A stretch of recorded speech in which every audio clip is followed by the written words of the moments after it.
오늘 우리에게 주시는 하나님의 말씀은 마태복음 24장 29절부터 51절입니다. 제가 봉독합니다.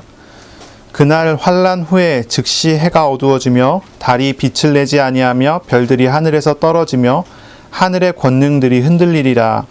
그때 인자의 징조가 하늘에서 보이겠고 그때 땅의 모든 족속들이 통곡하며 그들이 인자가 구름을 타고 능력과 큰 영광으로 오는 것을 보리라. 그가 큰 나팔 소리와 함께 천사들을 보내리니 그들이 그의 택하신 자들을 하늘 이 끝에서 저 끝까지 사방에서 모으리라. 무화과 나무의 비유를 배우라. 그 가지가 연하여지고 잎사귀를 내면 여름이 가까운 줄 아나니 이와 같이 너희도 이 모든 일을 보거든 인자가 가까이 곧 문 앞에 이른 줄 알라. 내가 진실로 너희에게 말하노니 이 세대가 지나가기 전에 이 일이 다 일어나리라. 천지는 없어질지언정 내 말은 없어지지 아니하리라. 그러나 그날과 그때는 아무도 모르나니 하늘의 천사들도 아들도 모르고 오직 아버지만 아시느니라. 노아의 때와 같이 인자의 임함도 그러하리라. 홍수 전에 노아가 방주에 들어가던 날까지 사람들이 먹고 마시고 장가들고 시집가고 있었으며 홍수가 나서 그들을 다 멸하기까지 깨닫지 못하였으니 인자의 임함도 이와 같으리라. 그때 두 사람이 밭에 있음에 한 사람은 데려가고 한 사람은 버려둠을 당할 것이요 두 여자가 맷돌질을 하고 있음에 한 사람은 데려가고 한 사람은 버려둠을 당할 것이니라. 그러므로 깨어있으라. 어느 날에 너희 주가 임하는지 너희가 알지 못함이니라. 너희도 아는 바니 만일 집 주인이 도둑이 어느 시간에 올 줄 알았더라면 깨어있어 그 집을 뚫지 못하게 하였으리라. 이러므로 너희도 준비하고 있으라. 생각하지 않은 때에 인자가 오리라. 충성되고 지혜 있는 종이 되어 주인에게 그 집 사람들을 맡아 때를 따라 양식을 나눠줄 자가 누구냐. 주인이 올 때에 그 종이 이렇게 하는 것을 보면 그 종이 복이 있으리로다. 내가 진실로 너희에게 이르노니 주인이 그의 모든 소유를 그에게 맡기리라. 만일 그 악한 종이 마음에 생각하기를 주인이 더디 오리라 하여 동료들을 때리며 술 친구들과 더불어 먹고 마시게 되면 생각하지 않은 날 알지 못하는 시각에 그 종의 주인이 이르러 엄히 때리고 외식하는 자가 받는 벌에 처하리니 거기서 슬피 울며 이를 갈리라. 아멘. 오늘 말씀은 마태복음 24장 29절로 51절입니다. 감람산 설교 세 번째 깨어있으라라는 제목으로 우리가 말씀을 나누겠습니다. 지난 몇 주간 말씀을 나눈 것을 기억하실 겁니다. 예수님의 감람산 설교는 예루살렘의 멸망에 대한 예언입니다. 그리고 동시에 종말과 말세 시대에 관련된 말씀이지요. 이 설교에서는 예수님께서 예루살렘의 종말에 대해 말씀하시고 세상의 끝 예수님의 재림과 그것을 기다리는 우리의 삶과 자세에 대해서 말씀하시는 겁니다. 지지난주에 우리는 말세 성도의 자세에 대해서 이야기를 나누었습니다. 종말 그리고 말세 시대의 성도가 어떻게 살아가야 하는가 하는 그런 부분이었죠. 어떻게 살아가야 될까요? 전쟁들과 천재지변과 전염병이 오는 시대에 우리는 어떻게 살아가야 합니까? 지금이 그렇지 않습니까? 곳곳에서 경제적으로, 문화적으로 난리가 났고 전쟁의 소문이 돌고 싸움의 이야기가 들리고 전염병과 천재지변이 계속 오고 있어요. 이런 시대에 우리는 어떻게 살아야 합니까? 말세의 성도는요, 세상을 창조하시고 세상을 만드시고 섭리하시고 운행하시는 하나님을 믿고 의지하고 동행하는 삶을 살아야 돼요.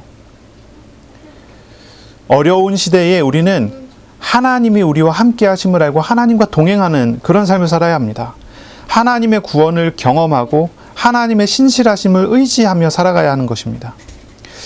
참 많은 이야기들이 있어요. 이러면 된다, 저러면 된다, 이러면 승리한다, 저러면 승리한다.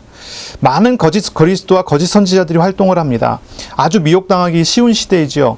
그러나 우리가 정말로 하나님과 동행하는 삶을 살아간다면 우리는 미혹당하기는커녕 불신 현장에서 그리스도의 증인된 삶을 살아갈 수 있는 그런 사람들이 될 것이에요. 지난주에 우리는 뭘 나눴죠? 환란이 일어나는 시대 속에 종말론적인 신앙을 가져야 된다고 하는 말씀을 나눴어요. 환란의 시대이지만 종말론적인 신앙을 가져야 된다 그랬어요. 우리는 정말로 종말론적인 신앙을 가져야 돼요. 종말론적인 신앙이 뭐지요? 이미와 아직을 이야기하는 거죠. 우리 어린이들 다 기억하나요? 이미와 아직. 이 세상은 장차 끝날 세상이지요. 끝이 예정되어 있어요. 그러나 끝이 예정되어 있는 이 세상 속에 살아가면서 영원한 세계를 살아가는 거예요. 그것이 종말론적인 세상이에요. 예수 그리스도를 영접하여 믿은 사람에게는 하나님의 나라가 이미 왔습니다. 주님과 동행하는 삶이 천국을 살아가는 거고 천국을 누리는 거예요. 물론 우리가 갈 영원한 천국에 비하면 세 발의 피도 안 되겠지만 그 영원한 천국을 우리가 앞당겨 하나님과 동행하며 살아가게 되는 거예요. 이미 와 있는 이 천국을 누리며 아직 완성되지 않은 그 천국의 삶을 바라보며 살게 되는 거죠. 이게 종말론적인 신앙인 거예요. 초대교회 성도들은 환난 중에도 평안하게 감사하며 찬송을 드렸어요.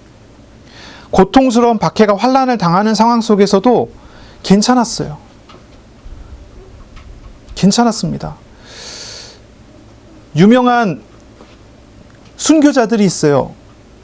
그 순교자들은요, 환난 중에, 고통 중에 화형을 당해 죽으면서까지 하나님을 찬양하면서 죽었어요.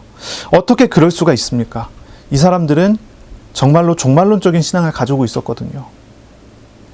종말론적인 신앙을 가지고 있었어요. 고통스러운 박해와 환난을 당하면서도 그 고통을 다 짊어지시고 그들의 마음에 평화를 주시는 하나님과 함께하고 있었기 때문이에요. 그들이 뭔가 인내심이 대단하고 그들이 뭔가 뭐랄까요? 뭔가 이렇게 자기 의지가 강하고 해갖고 그것을 이겨낸 것이 아니라는 거죠. 그들은 늘 자기의 나약함과 자기의 연약함을 고백했던 사람들이에요. 그러나 하나님을 의지했고 자신의 연약함이 오히려 하나님의 강함을 담는 그릇이 된다고 고백했던 사람들이에요. 그렇기 때문에 환난이 있었지만 자기 힘으로 살아가는 것이 아니라 하나님이 주시는 은혜와 능력으로 살아갔기 때문에 넉넉하게 이기고 승리했던 거죠. 종말론적인 신앙이라는 건 그런 거예요. 우리가 연약한 중에 있으면서도 영원한 하나님과 함께하는 삶을 살아가는 것입니다. 종말론적인 신앙을 갖는다는 것은요, 종말에 대한 소망과 기대로 매일매일을 하나님과 동행하는 삶을 사는 것입니다. 이런 사람은요, 영원한 하나님의 나라를 미리 앞당겨서 현실 속에 누리고 살아가는 겁니다. 영원한 하나님을 기대하고 소망하면서 살아가기 때문에 현실에 얽매이지 않는 사람입니다. 오늘도 저와 여러분이 그리스도 예수 안에서 참된 소망을 가지고 주님과 교제하고 영원한 하나님의 나라를 누리는 그러한 예배, 그러한 삶이 회복되어지시기를 바랍니다. 아멘. 예, 오늘 말씀은 예수님의 재림을 기다리는 성도의 자세에 대한 이야기입니다. 물론 지난주도 그랬고 그 지난주도 그랬죠. 제목을 깨어있으라고 정했습니다. 우리는 예수님의 재림을 기다리는 성도로서 깨어있는 사람이 되어야 한다는 것이요. 자, 예수님의 재림이 언제 이루어질까요? 우리 어린이들, 예수님이 언제 재림에 오실까요? 예수님이 언제 다시 오실까요? 예수님이 십자가에 죽으시고 다시 살아나셔서 제자들과 40일 동안 함께 계시다가 하늘로 승천해서 올라가셨어요. 약속하셨어요. 다시 오신다고요. 언제 재림에 오실까요? 세상 모든 민족에게, 모든 족속에게 복음이 전파되면 그때 오신다고 그랬어요. 그게 언제일까요? 그리고 세상 모든 족속이라는 게 어느 범위일까요? 우리 주변에 있는 사람 중에 단 한 번도 복음을 듣지 않은 사람이 있어요. 그 사람이 복음을 들을 때가 돼야지 예수님이 오시는 걸까요? 아니면 그렇지 않고 그냥 민족이라고 하면은 한민족, 일본 민족, 중국의 한족, 무슨 족 이런 족속들에게 복음이 다 전파가 되면 그때 끝이 온다는 말일까요? 우리는 사실 잘 알지 못해요. 아마 이럴 것이다 저럴 것이다 라고 추측은 하지만 잘 알지 못하죠. 그날은 잘 알 수 없어요. 예수님께서도 말씀하시기를 아버지만 아시고 아무도 알지 않는다고, 알지 못한다고 말씀하세요. 예수님은 성자 하나님이시면서도요, 그 날을 알지 않으셨습니다. 그리고 사람들에게도 그 날을 굳이 알 필요가 없다는 식의 뉘앙스를 가지고 이야기를 계속 하셨습니다. 왜 그럴까요? 왜냐하면 우리가 예수님 재림에 오시는 그 날을 안다고 해서 달라질 게 없기 때문이에요. 우리가 그날을 알면 우리가 가지고 문제가 해결되나요? 그렇지 않다는 거죠. 우리의 문제, 우리가 만난 환난과 고난 자체는요, 우리가 그 날을 안다고 해서 해결되는 그런 일이 아니에요. 오직 이 문제도, 우리가 만나고 있는 환난과 고난과 우리가 당하고 있는 시험들은 우리의 현재 속에서 풀어야 되는 거예요. 미래에 언제 어떻게 된다고 하는 것이 우리에게 영향을 주지 않습니다. 우리는 현재 속에서 하나님과 동행하는 삶을 살아야 돼요. 우리의 매일매일이 고난의 세상에서 자유로운 하나님의 나라를 누리는 훈련이 되어야 돼요. 현재는 굉장히 중요합니다. 현재가 중요해요. 어떤 사람은 자꾸 현실적인 생각을 자꾸 하질 않아요. 현재를 찾지를 않아요. 자꾸 과거에 얽매인 사람이 있어요. 우리가 현재를 잊어버리고 과거에 얽매이면, 특히 과거의 상처 같은 데 얽매이는 경우죠. 과거의 상처에 얽매이게 되면 현재를 과거에 빼앗겨 버리는 겁니다. 나의 오늘은 새로운 날인데 과거처럼 살게 돼요. 상처 입었던 그날들처럼 살게 돼요. 또한 우리가 만약에 미래에 묶여버린다면 어떻습니까? 미래에 묶여버린다면, 미래에 얽매이게 된다면 현실을 부정하게 되는 거죠. 장차 나는 죽어서 천국에 갈 거야. 지금 괴로움은 그 천국에 비하면 비할 바가 아닐 거야. 이렇게 해놓고요, 그냥 자포자기하고요, 그날을 위해서 억지로 견디고 사는 겁니다. 그러면요, 현실에 얽매여서 현재를 계속 부정하게 되고, 결국은 그런 사람 미래조차도 부정돼 버리고 말아요. 우리는 우리의 과거 자체가 주님과 동행하는 삶의 발판이 되어야 되고, 우리의 미래는 지금 주님과 동행하는 결과로 나타나줘야 돼요. 미래를 바라보고 오늘을 억지로 견디는 게 아니라, 나의 현재가, 나의 오늘이 하나님과 함께하는 오늘로서, 하나님과 함께 천국을 누리는 오늘로서 세워질 때 미래의 소망이 온전해지는 거예요. 이걸 우리가 생각해야 돼요. 요셉이라는 사람이 있잖아요. 요셉은요, 노예로 팔려갖고 나중에 그 누명을 쓰고 감옥에 죄수가 돼서 갇히게 되어졌습니다. 이 요셉은요, 과거에 얽매이거나 미래를 바라보면서 참아낸 그런 삶을 산 게 아니에요. 요셉이 노예 생활하면서 자신의 과거를 생각하면서, 내가 과거에 아버지 집에 있을 때는 이랬었는데 하면서 추억하면서 그걸 가지고 살았을까요? 그랬다면 요셉이 지금 우리가 이야기하는 그 요셉이 아니었을 것 같아요. 요셉이 미래에 하나님께서 나에게 보여준 그 꿈을 이루실 거야 라고 하면서 억지로 견뎠을까요? 그랬다면 우리가 생각하는 요셉이 그 요셉이 아닐 수 있어요. 요셉은요, 과거도 아니고 미래도 아니었어요. 요셉은요, 하나님과 동행하는 매일매일의 삶을 살았다는 거예요. 과거도 발판이고 미래도 발판이었어요. 꿈을 바라보고 갔지만 그 꿈은 자신이 현재 중에 하나님과 함께하기 때문에 그 꿈이 진짜로 자신의 소망이 될 수 있었던 거죠. 이런 거 우리가 생각을 해봐야 돼요. 요셉은 나중에 이루어질 구원의 날을 소망하면서 버티고 인내하였던 것이 아닙니다. 요셉은 노예 생활 중에 하나님과 함께하며 평화를 누렸고, 감옥 생활 중에 하나님과 동행하며 하나님의 나라를 누렸어요. 그 증거로 요셉은 노예였지만 모든 3천여 명의 노예를 다스리는 통치자 노예가 됐고요. 죄수로 감옥에 갇혔지만 그 감옥은 정치범 수용소들이거든요. 장관들 이런 사람들 잡아가둔 그 고급 감옥이란 말이에요. 감옥에서 요셉은 모든 죄수들을 관리하는 간수처럼 돼버려요. 희한한 일이 벌어지죠. 하나님과 동행하는 삶을 살잖아요. 저는요, 요셉이 고통스러운 노예 생활을 견디면서 미래의 총리가 될 거를 믿고 참고 기다렸다고 생각하지 않아요. 성경에 그렇게 써있지도 않아요. 요셉은 이미 하나님의 위로를 받고 있었어요. 하나님과 동행하고 있었어요. 그 매일매일 하나님께서 먹이시고 응답하시고 인도하시는 그런 삶을 살고 있었어요. 그렇기 때문에 노예 생활이지만 실제로는 하나님 안에서 자유로운 생활을 해요. 하나님께서 요셉의 필요를 채우시고 도우시고 응답하시기 때문에. 저와 여러분 어떻습니까? 그런 과정들 우리가 경험해 본 사람들 있지 않습니까? 너무나 어렵고 너무나 힘든 시절이지만 하나님께서 도우시고 은혜를 주시기 때문에 그게 힘든 시절이 아니라 하나님과 함께하는 천국과 같은 시절을 경험해 봤던 경험들이 있잖아요. 어느 정도 여유가 있어지고 어느 정도 살만해졌어요. 이게 정말로 살만해졌고 여유가 있는 것입니까? 하나님과 함께하는 삶을 누리지 못한다면 과거의 그 시절과 한번 비교해 보세요. 언제가 더 좋은 시절이었는가? 초대교회 성도들이 고난과 환난과 핍박 중에서도 신앙을 지키고 또 순교하고 승리했었던 이유가 무엇입니까? 그들은요, 그들에게 실제로 현재 속에, 오늘 속에 함께 하시는 하나님을 알고 동행했기 때문이에요. 그렇기 때문에 환난이 아니고 고통이 아닌 거죠. 하나님의 은혜였던 거죠. 하나님과 함께하는 놀라운 비밀이 있었던 거죠. 하나님과 동행하는 삶 속에서 미래에 가게 될 영원한 하나님의 나라를 맛보고 소망할 수 있었기 때문에 그 소망이 가치가 있고 힘이 있었던 겁니다. 인내할 수 있는 능력이 될 수 있었던 것이죠. 그러니 우리가 생각을 해야 돼요. 예수님의 재림이 언제 이루어질까요? 그걸 알 필요 없다고 얘기하세요. 왜 그렇습니까? 그것은 미래에 나타날 일이고 중요한 것은 오늘이기 때문이에요.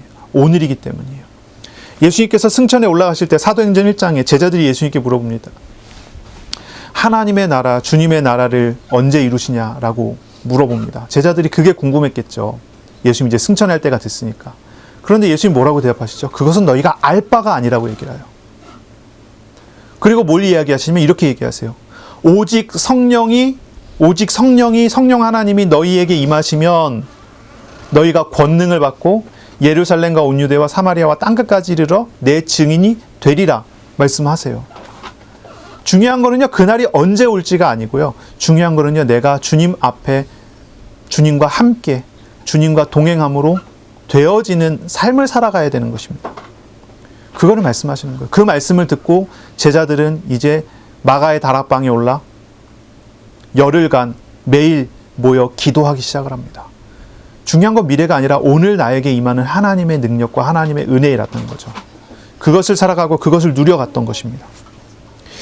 자, 이 세계를 바라보고 예수님의 재림을 바라보고 제자들은 무엇을 해야 합니까? 오늘을 준비해야 돼요. 오늘을 어떻게 준비해야 합니까? 오늘이 어떻게 준비되어야 합니까? 예수님께서는 제자들에게 예루살렘의 종말이 이 세대가 지나가기 전에 반드시 올 거라고 말씀하셨어요. 그날은 반드시 오게 됩니다. 예수님의 재림은 반드시 오게 돼요. 그것은 우리가 준비돼야지 오고 준비 안 되면 안 오고 그런 게 아니에요. 우리가 뭔가를 어떤 행동을 했을 때 아니면 우리가 적극적으로 나가서 막 복음을 전했을 때 그 날이 오고 우리가 그렇지 않으면 그 날이 안 오고 그런 게 아니란 말이에요. 오는 날은 이미 정하여진 날이에요. 정하여진 날에 오게 될 것입니다. 이 세대가 지나가기 전에 반드시 올 것입니다. 그때가 분명히 오는데 그때까지 우리는 무엇을 해야 합니까? 제자들은 무엇을 해야 합니까?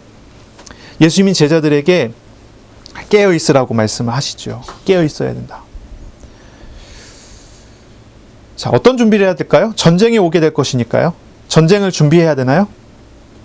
전쟁 준비해야 될까요? 집을 사서 집에 지하를 파서 벙커를 만들어 놓고 몇 년치 식량을 준비해 놓고 피난할 준비를 하고 있어야 될까요? 아니면 가지고 있는 이제 전쟁이 일어나면 가치 없어지게 될 만한 그런 것들을 다 팔아치우고 금이나 현물 같은 거를 준비해 갖고 숨겨놔야 될까요? 이스라엘 사람들은요, 전쟁이 일어난다 그러면요, 자기 가지고 있는 가치 있는 것들 다 팔아갖고 폐물과 보물을 만들어가고 자기가 가지고 있는 밭 밑에다가 깊숙이 숨겨놓는다고요. 전쟁 끝나고 돌아와서 다시 가지려고. 그렇지 않으면 중간에 잊어버릴 거니까. 그게 전쟁 준비거든요. 여러분 그렇게 할 건가요? 전쟁이 온다. 끝날이 온다. 우리가 무슨 준비를 해야 될까요? 물론 이런 준비도 필요할 수 있겠어요. 필요할 수 있겠죠. 이게 어떤 면에서는 도움이 될 수도 있을 겁니다. 하지만 이런 거는요, 부차적인 거예요. 정말 중요한 게 있어요. 그건 영적인 준비예요. 영적인 준비. 이것이 정말 중요해요. 예수님께서는 우리에게 깨어있으라고 명령하셨어요. 주님의 임하심이 언제가 될지 모르기 때문에 깨어있어라. 깨어있으라는 얘기는 졸려도 잠을 안 자야 된다는 얘기죠. 졸려도 잠을 자면 안 된다는 얘기예요. 우리의 영혼이 깨어있어야 돼요. 우리의 영혼이 깨어있어야 돼요. 우리의 영혼이 바로 볼 수 있어야 돼요. 분별할 수 있어야 돼요. 이거는 밤에 잠을 자지 말라고 하는 말이 아니라 영적으로 깨어있으라는 말이에요. 하나님과의 인격적인 관계, 이 관계에서 깜깜해지면 안 된단 말이에요. 우리가 하나님을 볼 수 있어야 되고 하나님의 말씀을 들을 수 있어야 되고 하나님의 뜻을 들을 수 있어야 돼요. 거기에 깨어있어야 돼요. 영적으로 깨어있어야 돼요. 영적인 생활, 하나님과의 인격적인 교제의 관계가 잘 유지돼야 돼요. 여기에서 깜깜해지면 안 돼요. 하나님의 음성을 듣지 못하게 됐어요? 그럼 어떻게 될까요? 그때가 그날이 왔는데 피하지를 못해요. 이런 부분이 있을 수 있는 거죠. 자, 코로나 바이러스 때문에 비대면 예배가 됐어요. 전부 다 예배를 온라인 예배를 드리라고 했어요. 대면 예배를 드리지 못하게 됐어요. 많은 교회에서 실제로 교회의 존폐를, 교회가 문 닫아야 된다고 하는 그런 걱정을 하게 되는 뉴스들이 막 나오고 있어요. 코로나 바이러스가 종료가 되더라도 많은 성도들이 교회를 이탈하고 온라인 성도가 되고 결국은 교회를 안 나가 성도, 가난한 성도가 된다고 하는 그런 말들이 막 나오고 있어요. 일리 있는 말이라고 생각해요. 한동안 코로나가 막 판치다가 그러다가 차츰차츰 소강 상태가 돼갖고 교회에서 방역 수칙을 지키면서 교회로 나와서 예배를 드리라고 했는데 교회당이 다 안 찬다고 하는 교회들이 몇 군데가 나오더라고요. 제가 소식을 들었어요. 실제로 그런 일들이 벌어지고 있죠. 왜 그렇습니까? 깨어있지 않기 때문이 아닌가라는 생각을 해요. 많은 성도들이 실제로 하나님과의 인격적인 교제가 잘 안 되는 상태에서 교회 프로그램이나 인간관계 등을 통한 유사 신앙생활하는 경우가 종종 있었어요.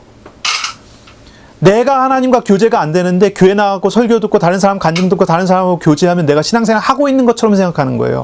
유사 신앙생활이죠. 내가 하나님과 만나는 게 아니라 하나님을 만나는 무리 속에 내가 있다라고 생각하는 거예요.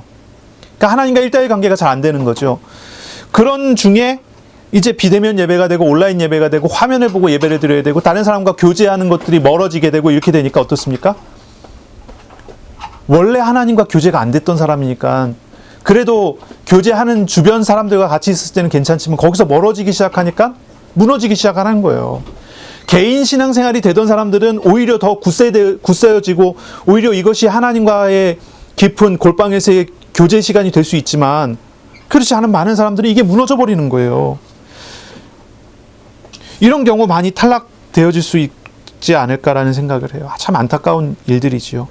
어떤 면에서는 한국 교회가 지금까지 잘못해왔었던 부분에 대한 민낯이 다 드러나는 상황이 아닌가 하는 생각도 들어요. 어쨌든 그렇습니다.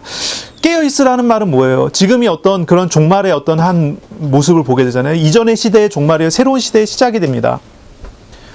이거는 이제 지구의 종말하고는 조금 다르지만 종말이라는 개념에서 우리가 조금 접근해갖고 생각할 필요가 있어요.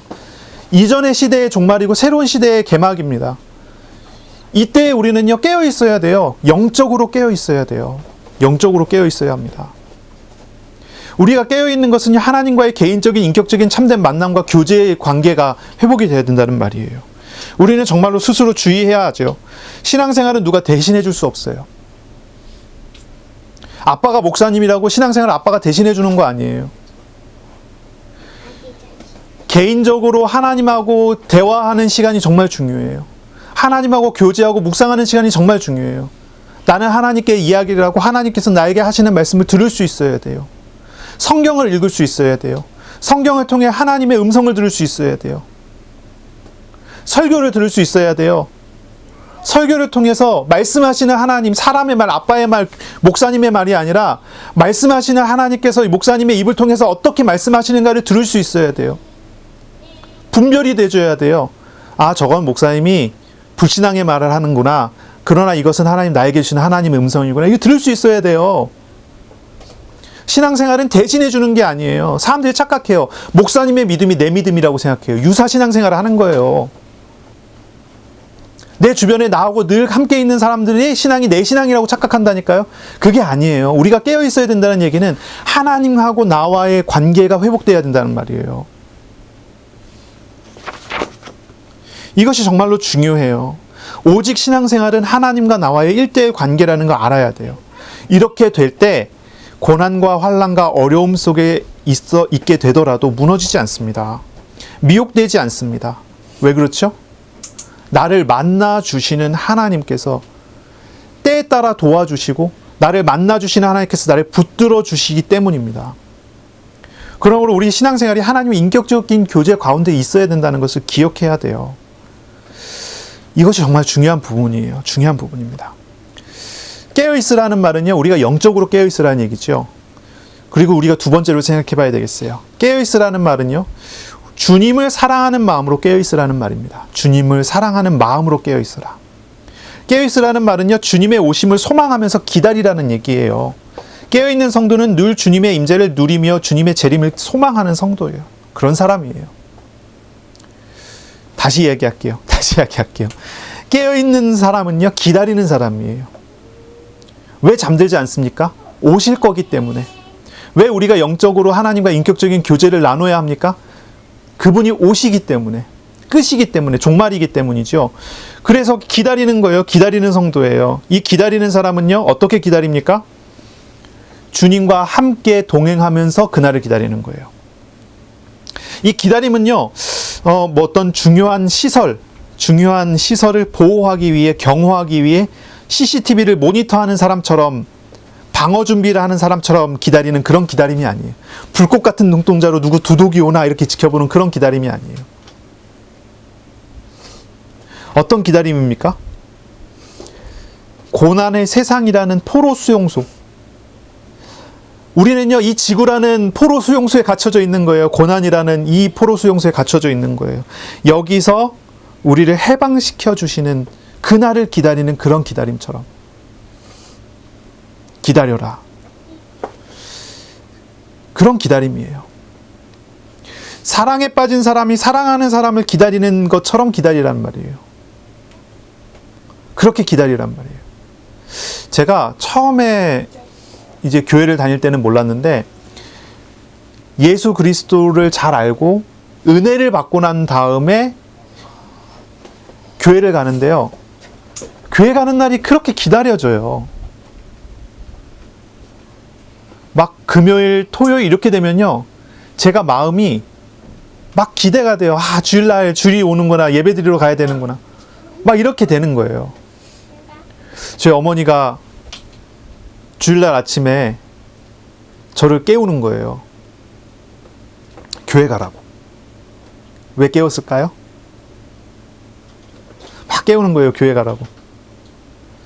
우리 어머니 말씀은 그래요.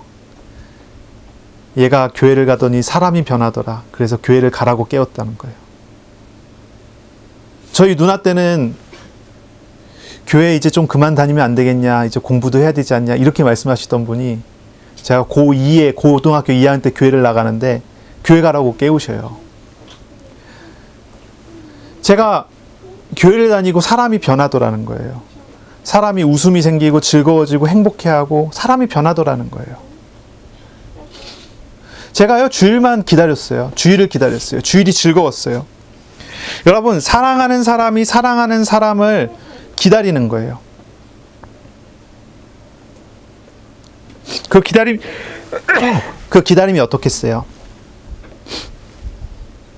만약에 때를 놓쳐서 사랑하는 일을 맞이하지 못하고 영영 헤어져야 된다면 어떻겠어요?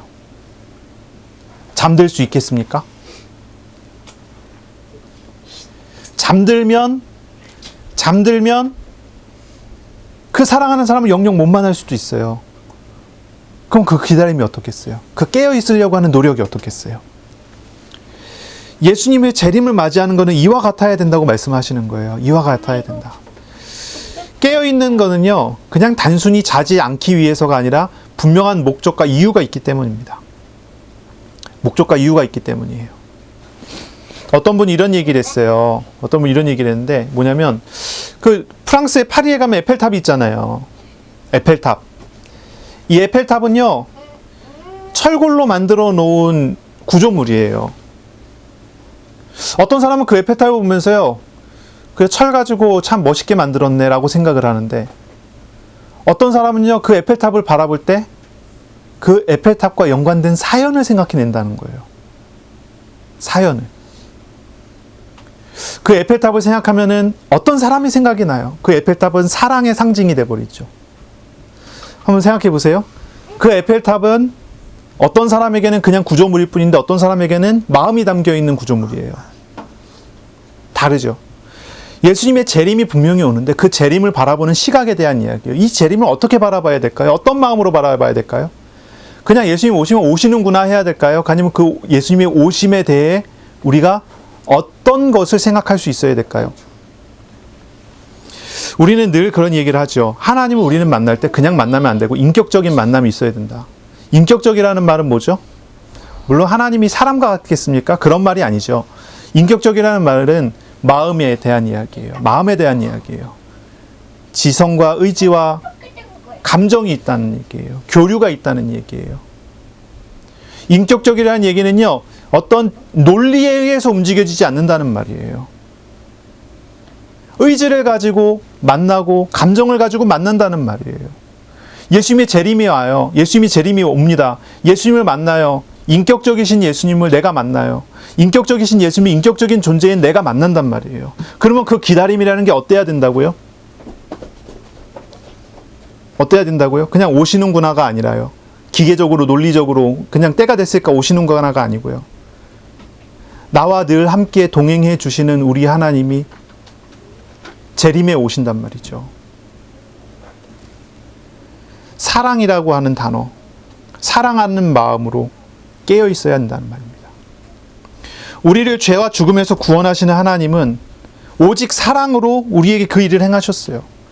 사도 바울은 말합니다. 로마서 5장 8절에 우리가 아직 죄인 되었을 때에 그리스도께서 우리를 위하여 죽으심으로 하나님께서 우리에 대한 자기의 사랑을 확증하셨느니라.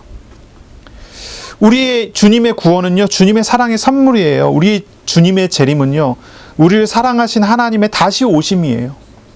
우리는 주님을 감사함으로 사랑함으로 기다리고 만날 수 있어야 돼요. 그래서 재림을 기다리는 사람은요, 영적으로 깨어 있어야 되지만 그것이 인격적인 기다림이 되어야 돼요. 매일매일 인격적이신 주님과의 참된 만남을 회복하시길 바랍니다. 우리가 주님과 매일 교제하며 주님의 성품을, 주님의 마음을 닮아가는 그런 은혜를 누리세요. 그리고 주님의 마음으로, 주님의 성품으로, 주님의 주시는 은혜 가운데 주님을 기다리는 자의 삶을 사는 것입니다. 45절부터 51절까지 보면요, 우리 주님께서는 제자들에게 충성되고 지혜 있는 종이 되라고 말씀하세요. 충성되고 지혜로운 종이 되라. 만일 종이 주인이 더디 온다고 해서 방종하고 외식하게 되면 슬피 울며 이를 가는 일이 있을 것이다 라고 말씀을 하세요. 말세에 사는 성도가 할 일은 무엇입니까? 말세에 사는 성도가 할 일은 무엇입니까? 주님의 말씀을 순종하고 주님의 말씀을 실천하는 일에 깨어 있어야 합니다. 인격적으로 주님을 기다려야 하지만 그것이 끝이 아니라요, 인격적으로 주님을 기다리면서 우리는 하나님의 말씀에 순종하여 말씀을 실천하는 일에 깨어 있어야 돼요. 하지만 주의해야 할 것이 있습니다. 48절 49절에 나오는 바리새인의 모습이 나오죠. 바리새인의 모습과 같지 않아야 합니다.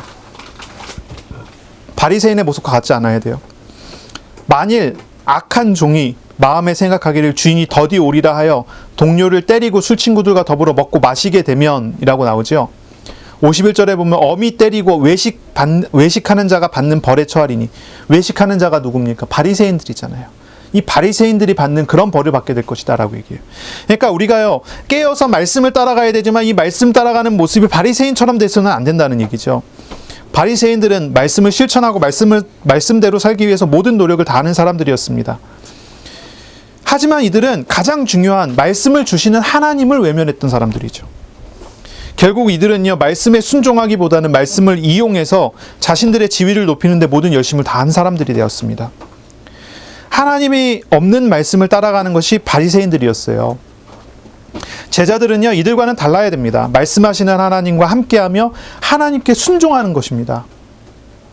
말씀에 순종한다는 말은 무엇이냐면 말씀하시는 하나님과 동행하는 삶을 산다는 거예요.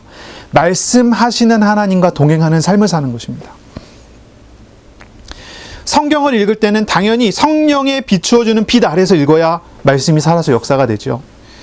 강단에서 성경을 강론하는 설교를 들을 때는 사람의 말로 듣지 않고 말씀하시는 하나님의 임재를 누리며 말씀을 따라가야 합니다. 그때 말씀이 살아서 역사되는 것을 경험하게 되죠. 말씀을 따라가고 말씀에 순종한다는 말은 이런 말이에요. 이건 바리새인하고 확실히 구별이 되는 것입니다. 바리새인들은 하나님 없는 이론을 붙잡는 게 바리새인들이었지만 제자들은 어떻게 해야 됩니까? 저와 여러분은 어떻게 해야 됩니까? 성경을 읽을 때 하나님이 나에게 가르쳐 주시는 빛 가운데 읽어야 하고, 강단에서 교회에서 성경을 강론하는 설교를 들을 때마다 말씀하시는 하나님을 만나고 말씀하시는 하나님의 음성을 들을 수 있어야 되고, 이것이 무엇입니까? 이것이 말씀에 순종하는 사람의 자세이고 태도입니다. 이렇게 기다려야 합니다. 이것이 깨어있는 것입니다. 말씀에 이렇게 깨어있는 성도는요, 미혹당하지 않습니다. 하나님이 맡기신 일을 충성을 다하여 행하는 사람이 됩니다. 우리가 또 한 가지 깨어있어야 되는 내용을 생각해 봐야 됩니다. 우리 45절에 나오는 구절인데요. 한번 읽어볼까요? 같이 읽겠습니다. 시작. 충성되고 지혜 있는 종이 되어 주인에게 그 집 사람들을 맡아 때를 따라 양식을 나누어 줄 자가 누구냐? 라고 했어요. 예수님께서는 제자들에게 얘기하는 거예요. 비유를 통해 얘기하는 거예요. 제자들이 이런 사람이어야 된다라고 하는 말씀을 하시는 거예요. 재림을 기다리는 제자는 해야 할 일이 있습니다. 그것은 그 집 사람들, 주님께서 맡긴 사람들을 맡아서 때를 따라 양식을 나눠주는 일을 해야 되는 것입니다. 주인을 기다리는 종은요, 주님이 맡기시는 일을 성실하게 행해야 되죠. 주님의 재림을 기다리는 제자는요, 주님의 맡기신 일을 성실하게 해야 돼요. 우리 주님께서는 제자들에게 지상명령을 주셨어요. 지상명령. 그것은 이것입니다. 너희는 가서 모든 민족으로 제자를 삼아 아버지와 아들과 성령의 이름으로 세례를 베풀고 내가 너희에게 분부한 모든 것을 가르쳐 지키게 하라. 볼지어다 내가 세상 끝날까지 너희와 항상 함께 있으리라 말씀하셨어요. 이 마태복음 28장 말씀이죠. 28절로 20절의 말씀인데, 제자들은요, 주님의 재림을 기다리면서요, 전도와 선교의 사명을 성실하게 행해야 돼요. 이게 주님께서 맡기신 사람들을 만나서 양식을 나누어 주는 일이니까요. 재림을 기다리는 사람은 깨어 있어야 되는데요, 중요한 깨어 있음의 내용은 전도자가 되는 것입니다. 다시 이야기할게요. 주님을 기다리는 사람을 어떻게 깨어 있어야 됩니까? 첫째는 영적으로 깨어 있어야 된다고 그랬어요. 둘째는 인격적인 하나님을 만나는 것으로 깨어 있어야 된다고 그랬어요. 셋째는요, 하나님의 말씀 앞에 서는 것으로 깨어 있어야 되는 거예요. 마지막은요, 사명을 갖고 사명을 실천하는 증인되는 전도자로서 깨어 있어야 돼요. 우리 주님께서 오늘 본문을 통해 우리에게 가르치는 4가지예요. 이것을 우리가 생각해 봐야 됩니다. 물론 이제 지금 현재가 그렇죠. 코로나 바이러스 때문에, 그리고 또 극우 보수 기독교인들로 인해서 기독교와 교회에 대한 이미지가 아주 최악으로 가고 있죠. 교회 이미지가 너무 안 좋아져 버렸어요. 그렇기 때문에 전도의 접촉점이 거의 사라져버린 상태가 돼버린 것 같아요. 예전에 같은 경우는 제가 교회를 다닌다라고 이야기를 하면 사람들이 교회 다니고 그러면 착하겠구나, 이런 이미지를 가지고 있었어요. 근데 지금 어떻습니까? 교회 다닙니다 그러면요, 저 극우 보수 기독교 세력처럼 너도 다른 사람 생각 안 하고 이기적인 사람이겠구나라고 하는 그런 눈으로 사람들을 쳐다보게 되는 그런 시기가 돼버렸어요. 전도의 접촉점이 많이 없어져 버렸죠. 그런 시대가 돼버렸어요. 사람들은 교회를 다니지 않으려고 하고 복음을 듣지 않으려고 하고 교회와 교회 신자를 믿을 수가 없다라고 말하는 그런 시기가 돼버렸어요. 이것은요, 이런 모습은요, 초대교회 시대하고 거의 다르지 않은 모습이에요. 초대교회가 그랬거든요. 어느 정도입니까? 예수 믿는다고 하면 돌로 쳐서 죽이려고 했어요. 실제로 돌 맞아 죽은 스데반이 나왔잖아요. 그런 시기야, 그런 시대였어요. 더구나 이제 시간이 지나고 10대 대박해가 일어나거든요. 10대 대박해. 그때는 예수 믿는다 그러면 다 죽여요. 지금 여론몰이를 열심히 언론에서 여론몰이를 열심히 하고 교회를 점점 이렇게 안 좋게 얘기하잖아요.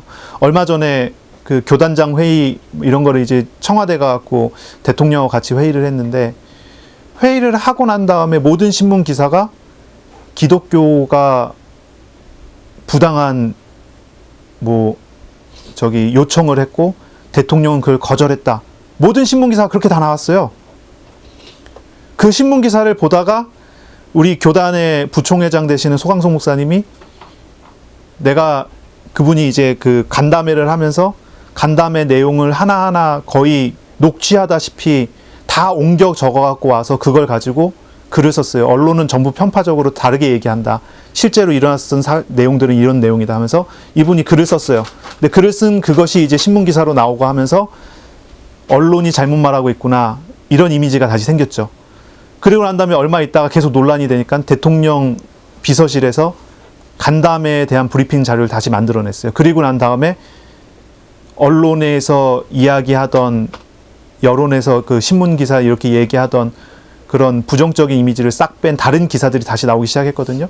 이게 뭐냐면은 지금 여론과 언론과 이런 부분들이 기독교에 대한 안 좋은 이미지를 계속 끌고 가고 있어요.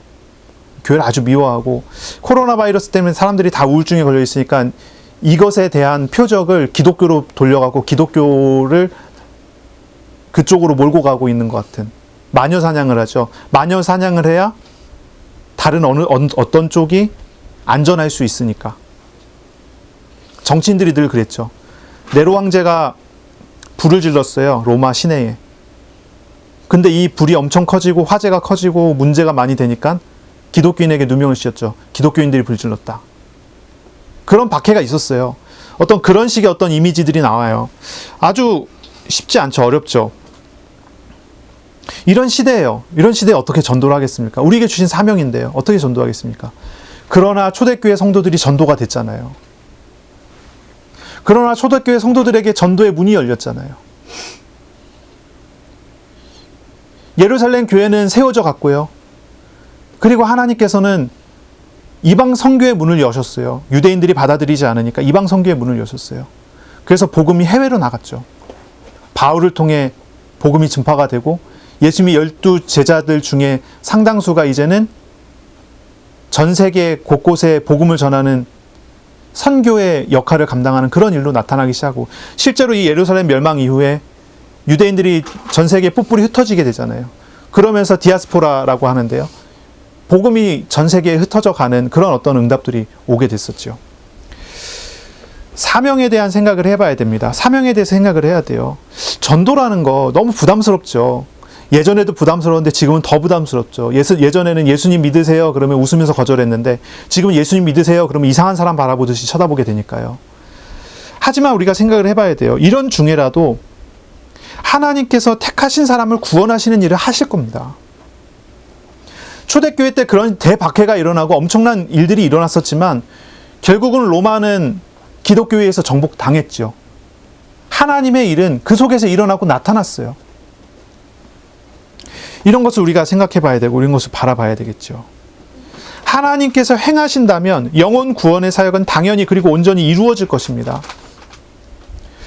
어떻게 전도해야 될까요? 깨어있으라는 얘기는 전도하라는 말이거든요. 어떻게 전도해야 될까요? 우리가 두 가지 정도로 생각을 해봐야 될 거예요. 우리는 언제나 전도와 선교를 이야기할 때는 두 가지를 이야기했어요. 가든지 보내든지예요. 우리 기독교 역사 속에서 전도는 항상 이 두 가지였습니다. 가든지 보내든지. 사도 바울은 갔습니다. 그리고 사도 바울이 가는 그 길에 많은 성도들은 사도 바울을 보내며 헌금을 했습니다. 가든지 보내든지예요. 보내는 전도는 여러분 이렇게 실천하시기 바랍니다. 마음을 담고 기도하면서 개척교회를 후원하거나 선교사 후원 헌금을 할 수 있습니다. 코로나 때문에 개척교회가 너무 어렵고요. 코로나 때문에 선교사님들이 너무 어려워요. 또 선교사님들 같은 경우는 한국에서 목회를 하다가 은퇴하시고 나가신 시니어 선교사님도 꽤 있거든요. 이런 분들 같은 경우는 코로나 때문에 돌아가시는 분도 계셔요. 이제 그런 분들도 있거든요. 그런 선교 현장들이 있어요. 그런 현장들을 바라보고 보내는 것입니다. 보내는 헌금을, 보내는 후원들을 하는 것입니다. 또한 하나님의 사랑으로 어려운 이웃을 위해 구호단체 같은 데 기부를 할 수도 있겠죠. 이런 것을 통해서 보내는 선교, 어려운 사람을 돕고 그리고 선교사를 돕고 목회자를 돕는 그런 일을 할 수 있습니다. 그리고 또 가는 선교에 대해서, 가는 전도에 대해서 우리가 이야기를 해야 될 것입니다. 가는 전도는 멀리 생각할 필요가 없습니다. 나하고 가장 가까이 있는 여러 사람들을 생각하세요. 나하고 가까이 있는 여러 사람들을 생각하세요. 첫째는 우리가 전도 대상자를 위해서 기도해야 될 것입니다. 예수님 믿어야 하는 전도 대상자를 위해서 기도하세요. 그 다음은요, 전도 자료를 준비하세요. 전도 자료. 많은 말씀 구절이나 설득력 있는 여러 자료를 갖고 가지 않아도 돼요. 하나님이 구원하실 사람은 하나님이 구원하실 것이기 때문에 우리는 하나님 앞에서 기도하며 하나님께 때에 따라 구원 얻기로 작정된 영혼을 구원하실 것이기 때문에 우리를 통해서 하실 수 있기 때문에 우리는 준비하면 돼요.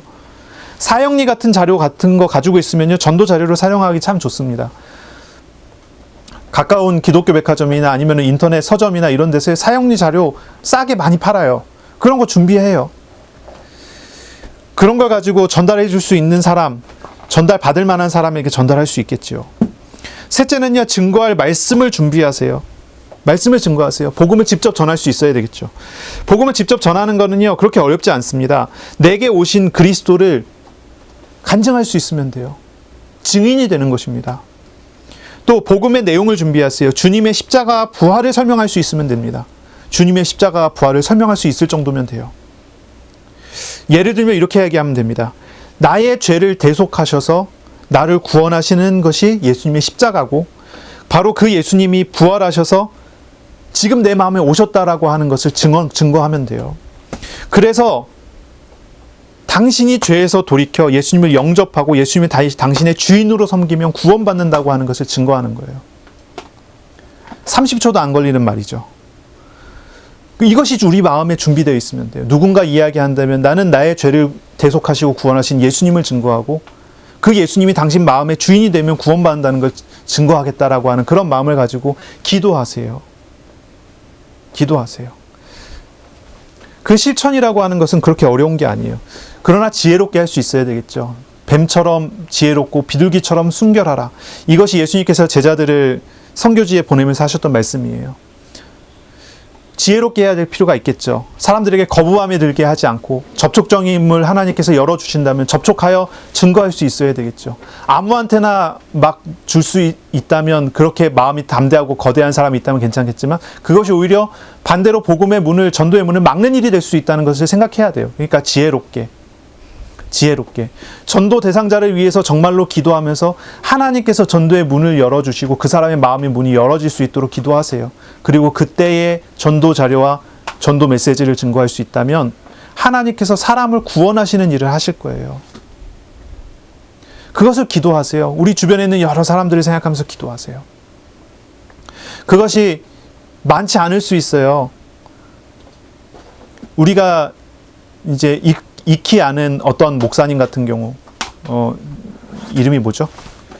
기도를 많이 해서 응답을 많이 받은 목사님인데, 일평생 수첩에다가 자기가 일평생 전도하고 싶은 사람 명단을 들고 다녔대요. 사람 숫자가 30몇 명인가 그랬던 것 같은데, 그분이 죽을 때까지 구원받지 못했던 사람들이 있었는데, 돌아가시고 난 다음에 다 예수님을 믿게 되어지는 일들이 벌어졌다고 하더라고요. 전도는 하나님이 하시는 거예요. 내가 마음을 담고 전도 대상자를 위해 영혼을 사랑하는 마음을 가지고 기도하기 시작하면 돼요. 이것이 우리가 깨어 있는 것입니다. 정리를 좀 하겠습니다. 이번 한 주간 저와 여러분은요, 매일 주님과 인격적인 만남을 누리는 그런 삶을 회복하시기를 바랍니다. 인격적인 만남을 갖는 거예요. 하나님께서 우리의 마음과 생각을 지켜주시기를 바랍니다. 주님의 마음과 생각을 닮아가는 한 주간이 되시기를 바랍니다. 이웃을 사랑하고 기도하는 한 주간이 되시고요. 말씀하시는 하나님께서 말씀하신 대로 인도하시는 것을 경험하고 누리는 그런 한 주간이 되시기를 예수님의 이름으로 축원합니다. 아멘. 기도합니다. 하나님 감사합니다. 오늘도 말씀하셨습니다. 주님, 깨어있으라 하셨습니다. 주님을 늘 인격적으로 만나며 주님과 함께하여 주님의 말씀을 따르며 주님과 함께하여 복음의 증인 되어지는 그런 우리의 삶 될 수 있도록 인도하여 주옵소서. 예수 그리스도의 이름으로 기도합니다. 아멘. 우리 구주 예수 그리스도의 은혜와 하나님의 사랑하심과 성령의 교통하심이 이제로 영원까지 항상 함께 있을지어다. 아멘.